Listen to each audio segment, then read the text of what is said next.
Please like this video. It will really help this story reach as many people as possible. Thank you so much for your support. The chicken was perfect. That was the first problem.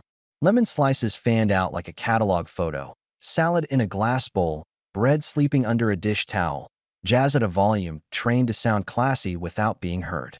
Candles, but not the cheap ones. Low, even flames, no smell. She moved around the table in her socks with that super efficient smile she saves for strangers. And no wine. She set down my plate and tapped the rim with her nail. Detox week, she said. I'm giving my liver a vacation. Must be nice, I told her. My liver works night shift.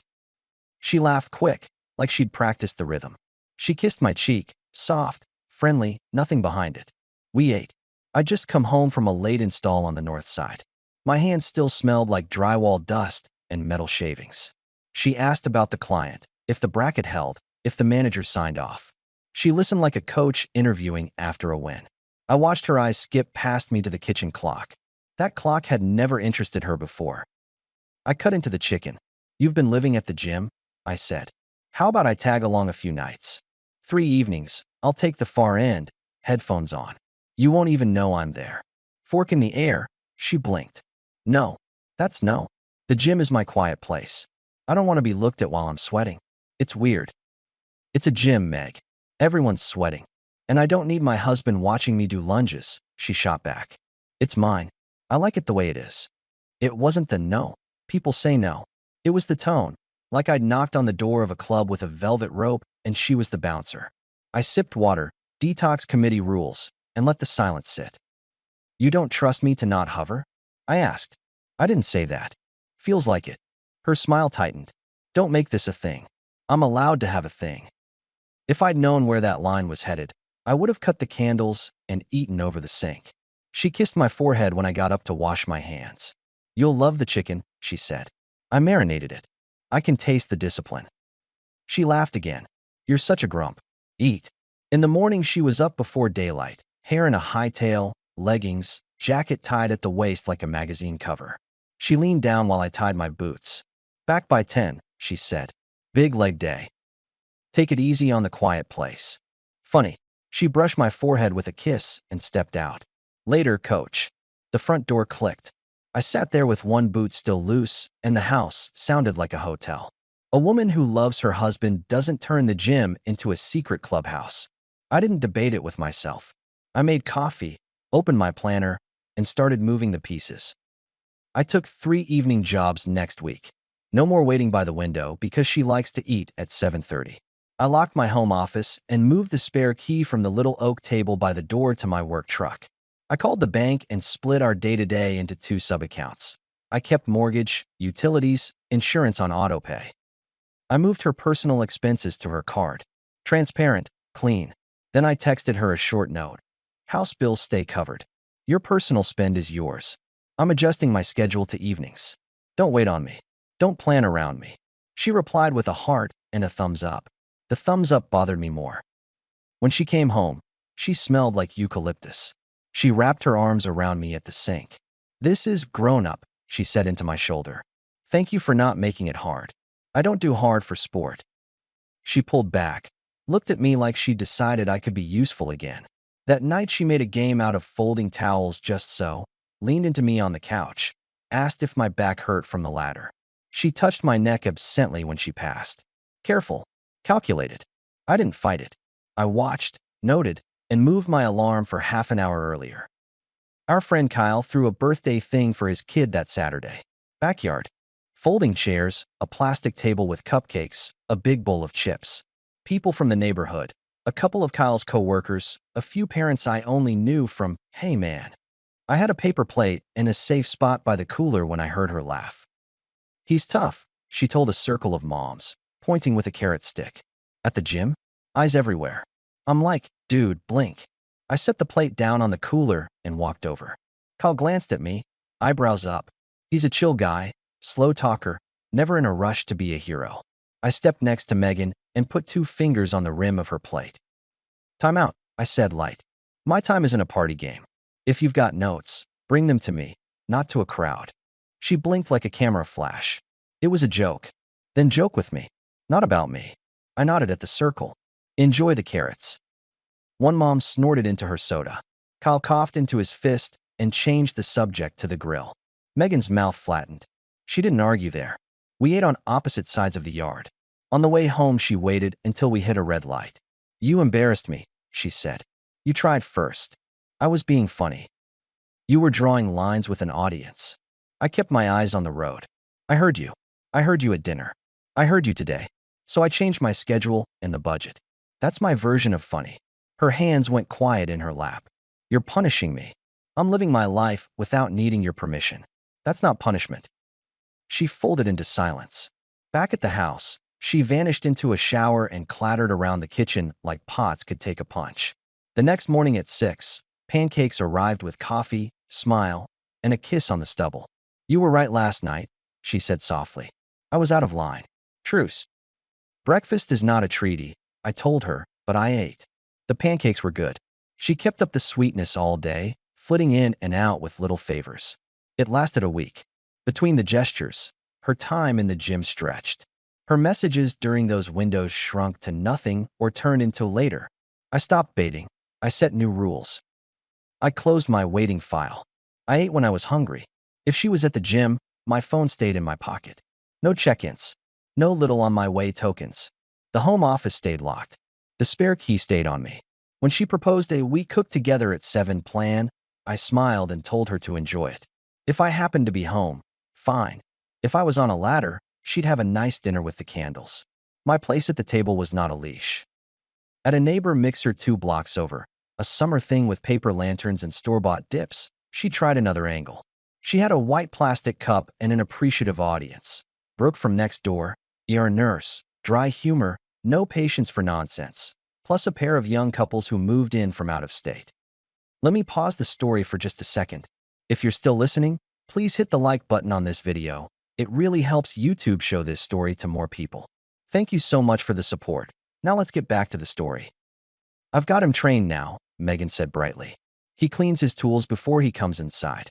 We're having breakthroughs. I looked up from the bowl. I'm not anybody's project. The couples laughed, thinking it was a joke. Brooke didn't laugh.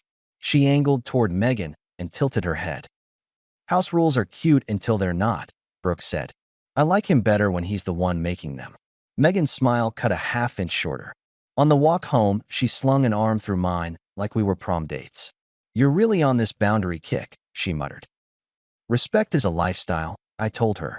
Not a week-long challenge. The next Monday morning, my boss called about an out-of-state install. Denver. One of our commercial clients wanted a specialized setup, needed a steady hand, a week, maybe 10 days. Good pay, per diem, flight covered. I took it. At lunch, I told Megan. She looked up from her phone and brightened like I'd opened a window. Finally, she said, I can purge those closets. Maybe paint the guest room. I've had a color in mind. No paint, I said. No changes while I'm not here. It's just a color. It's my house while I'm paying the note. I held out my hand. Spare key, too. I'm not leaving that under a coaster. She rolled her eyes, went to the little oak table, picked up the key, and dropped it in my palm with a clink. Do you trust anyone? I trust people who show me I can. That afternoon, I texted Brooke. I'm heading out of town next week. Can you keep an eye on the place? If the rosemary looks thirsty, hit it. If anything weird happens, send me a note. She replied with a thumbs up, and then, a minute later, weird like what? You'll know it when you see it. Copy, she wrote. I'll invoice you in gossip. Dinner, I answered. After I get back. We'll see if you deserve it, she fired back. The flight out was ordinary. The work was steady. I like clean problems. Holes line up, signal reads, everything bolts down. My crew was 2 younger guys who knew how to carry their end. We put in long days, and I slept the kind of sleep you can't fake. On the 3rd night, my phone buzzed at 8:47 p.m. Heads up, Brooke wrote. Jim Guy just followed her in. A few minutes later. Correction, Jim Guy made himself at home. I kept my fingers steady. How do you know he's from the gym? I've seen him in the driveway in neon shoes, wiping chalk off his hands. Want a picture? Send it. The photo came through at an angle from outside our living room window. The glass reflected enough porch light to feel sneaky. On the couch, my blanket, thrown. On the coffee table, my bowl with crumbs. His feet were up on the table, crossed at the ankles. Her hand rested on his chest like it lived there. In the background through the patio doors, the grill on the deck was open. My old apron hung off a chair arm. A beer bottle, didn't need the label to know what it was, balanced on the rail like a lawn ornament. My pulse didn't spike. I breathed. I watched the photo like a blueprint. Identify points, note load bearing. I typed, got it. Thanks, Brooke. Do you want me to knock? She wrote. No, just keep your schedule. If they take their show to the deck, and you can get a clearer shot, send it. If not, nothing needed. You're weirdly calm. I'm at work. She sent a second photo half an hour later, zoomed enough to capture the apron at the grill and a clumsy kiss caught mid-lean. That was enough. I texted one more thing. Appreciate it. Dinner on me, no arguments. You're owed a better dinner than they're having, she wrote. I didn't call Megan. I didn't start a fight by phone. I finished the job list for the next day, called a guy I know, and let my planning brain do its thing.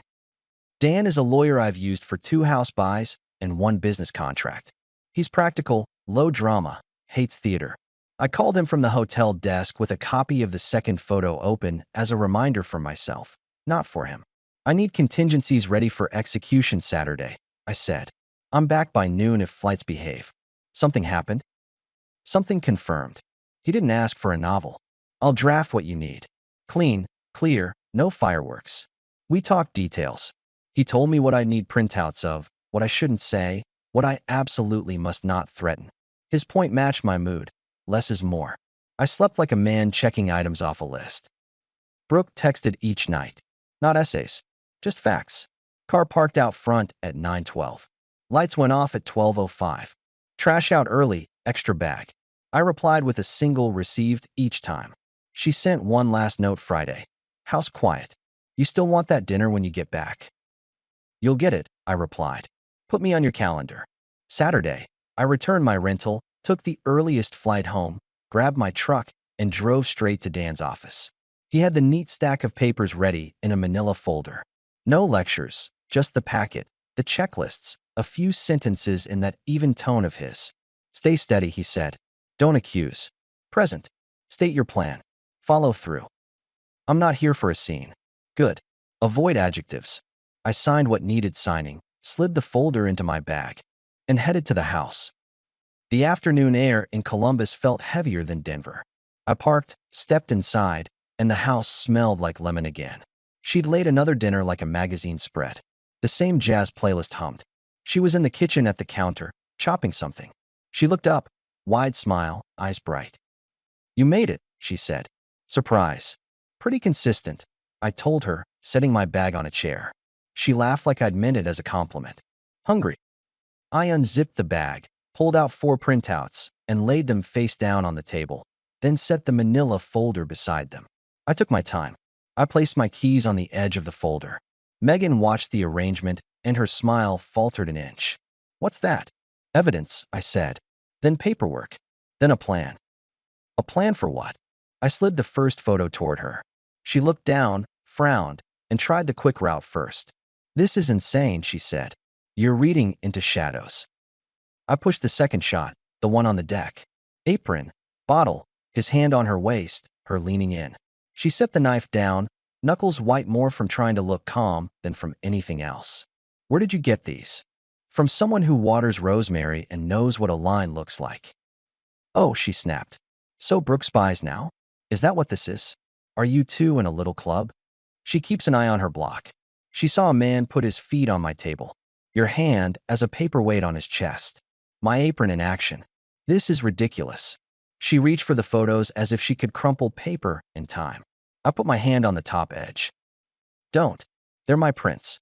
She stared at me, face going through options like a slide deck.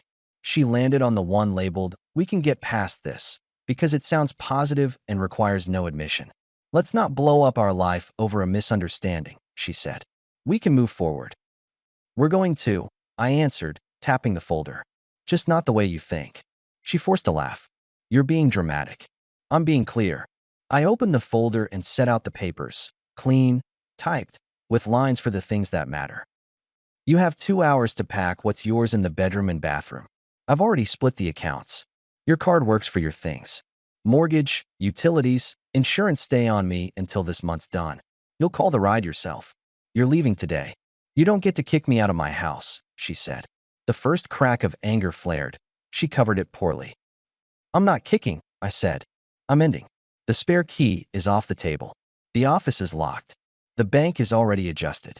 I'm not yelling, and I'm not asking. I'm telling you what time it is. You'll regret this. I regret different things. I picked up her gym bag from the hook by the door, set it on a chair by the entry like a clock starting to tick. That bag goes with you. That one you seem to keep packed. Let me pause the story for just a second. If you're still listening, please hit the like button on this video. It really helps YouTube show this story to more people. Thank you so much for the support. Now let's get back to the story.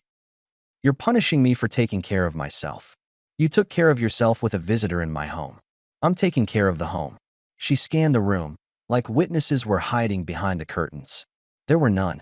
Just me, the counter, the papers, the candle that didn't have the nerve to flicker. You're being unfair, she tried. I'm being exact. I took my phone from my pocket, set a 2-hour timer, and placed it on the entry table where the spare key used to be. The screen faced her. This starts now. She looked at the phone like it had insulted her. You can't be serious. I already packed your travel case in my head. If you need boxes, there are 3 in the closet. Try not to paint the guest room while you're at it. You're unbelievable. I finally agree with you. She grabbed the photos, scanned them again, like the angles might change. When they didn't, she pivoted to a new tactic. So Brooke wants to play hero, she said. She always had a thing for you. She has a thing for not being lied to. I stood, gathered the extra printouts, and stacked them neatly. Go upstairs. She tried one more trick. We can talk about this. We're doing better than talking, I said. We're acting. She held my stare for a whole second, then turned. I listened to the steps above my head, the slide of drawers, the zip of a suitcase. I stepped onto the porch and sat on the top stair. I left the door cracked to hear. I wasn't going to supervise. I wasn't going to help. I wasn't going to soften. Brooke texted. You good? All calm, I wrote. Timer on. Do you need anything? Dinner later. She sent a fork emoji. Not my style, but this once it worked. 90 minutes in, Megan wheeled her suitcase into the living room and tried to keep theater in her posture. She set the bag upright, looked around for something brave to say, and found a weak substitute. You're throwing away a marriage because you're jealous, she said. I'm throwing away a marriage because I can afford better than disrespect. You'll be alone. Not how that works. I lifted her gym bag from the chair and handed it to her. Take this too. She yanked it hard, as if I'd fight her for it. I opened the front door and stepped aside. She dragged her suitcase down the walkway. The wheels clicked on the concrete. At the curb, she set the bag, took out her phone, and called a ride. She didn't look back. She stood with her arms crossed, and her lips pressed thin like a kid band from a screen. A car pulled up, trunk popped, and she loaded her life into the back with more force than required. Before she got in, she turned and tried for the last word. You'll miss me, she said. I held her eyes, then looked at the house behind me, at the windows I'd paid to replace, at the door I'd painted myself. I'll miss the chicken, I said. Closed the door of the car on the way out. She hated that I gave her nothing to bounce off of. She slid into the back seat. The car pulled away. When it turned the corner, I shut the front door, turned the lock once, then twice. I put the phone down on the oak table where the spare key used to be. 2 minutes left on the timer. I let it run. I changed into a shirt without drywall dust, put on shoes that matched the idea of a nicer place than a bar, and grabbed my wallet and phone. I grabbed the folder, too, slid it into the cabinet with my other important things, locked it, and pocketed the key. Then I walked next door and knocked.